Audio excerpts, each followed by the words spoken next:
So I've had this ongoing problem in the Sleeping Beauty is just hugely fuel inefficient.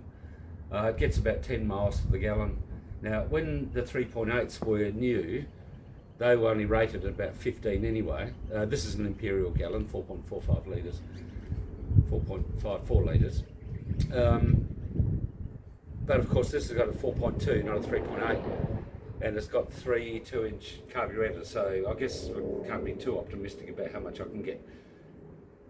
But a couple of weekends ago I pulled the plugs out and cleaned them immaculately. I didn't put new ones in because they're fine. I cleaned them and gapped them, and today I've just pulled them out and I've had a look at what they look like, and they don't look too good. So I'll show you what a picture of them looks like. So I haven't got a lot of room to deal with here. Normally I have to move the car out if I want to do something. Today's spark plug episode I don't have to. All I had to do is open the roller door and open the bonnet, then off we go. But you can see on the side of the garage here I've got all sorts of paraphernalia. It's sort of vaguely in order. I don't have anything too sophisticated, but there's quite a selection of pretty much everything, but I don't have a lathe or a mill or anything like that. So I'm presuming anybody watching this knows how to change the spark plug, but we'll take the spark plug out. But basically, for those that don't, you've got to take the lead off the top of the plug. Now, in just about every car I've ever worked on, number one plug has been at the front, and that's what you always use to set the timing and everything else. But for some reason, Jaguar called them called the plugs number one, starting at the back. And so you just got to be a bit careful sometimes when you're reading literature and trying to work out how to do things. There's a chance that what you're reading might be referring to the front spark plug as number 6. So just be a bit careful there. It's a great engine, but it's a really terrible design because all the muck accumulates down in the valley here, and so you've got to be really careful when you take the plugs out. Apparently the plug at the rear is called number 1 by legend, that this was some sort of aircraft engine and the propeller was at that end. Now I don't know if that's just folklore or not.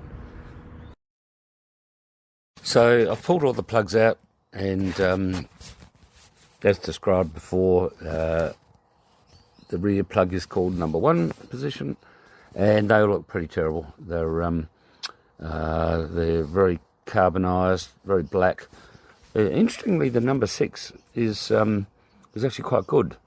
So, of course, there's 3 carburetors on this car, so there's one for positions number 1 and 2, and one for 3 and 4, and one carburetor for 5 and 6. But clearly it's running too rich.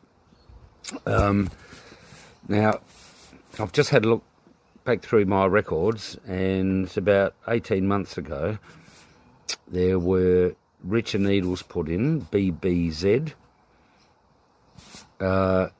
because there were all sorts of problems which I think were due to other things, which I think have now been rectified. So we've got to revisit the needles, I think, by the look of it. So at that time the needles were changed to BBZ, and the jets were reset and balanced. So yeah, so since then I've done sort of a lot of stuff to get rid of some leaks and this and that, and I think we need to revisit this. I don't have one of the SU guides, and I'll be 100% reliant on the local Jaguar guru here in Adelaide, and that's Jaguar Mk2. He knows more about any of these things than any of us put together. So I think that'll be the next job, to talk to him and to maybe try some leaner jets to see what happens. The car hardly needs any choke to start. You just pull it out and then push it back in again, and it takes a while to warm up. But I don't think that's it's a richness issue, because if you leave the choke pulled out for any more than a few seconds, the car will just die. And I don't think it's running too lean, because if you take off and pull the choke out when the car is very cold, it'll also die. So I think we're starting with a position where it's just all too rich. So anyway, there'll be another episode on this because this is only just the beginning of the diagnosis of the problem.